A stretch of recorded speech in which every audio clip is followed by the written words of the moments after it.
Welcome to my channel where we embrace the journey of motherhood with warmth and support. In this video, I will guide you through using a pigeon manual breast pump, ensuring every moment feels nurturing and empowering.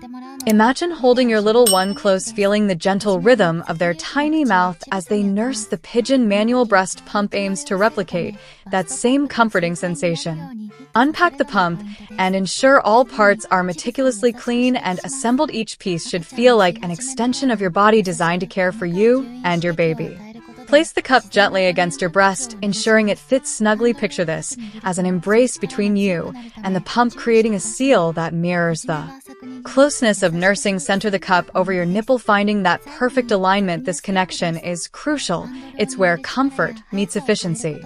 Begin by massaging your breast tenderly. Let your mind wander to those precious moments when your baby first latches on. Feel the natural stimulation this brings, encouraging milk to flow effortlessly. Start with gentle squeezes on the handle, mimicking the soft suction of a newborn. Remember the goal.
Hả?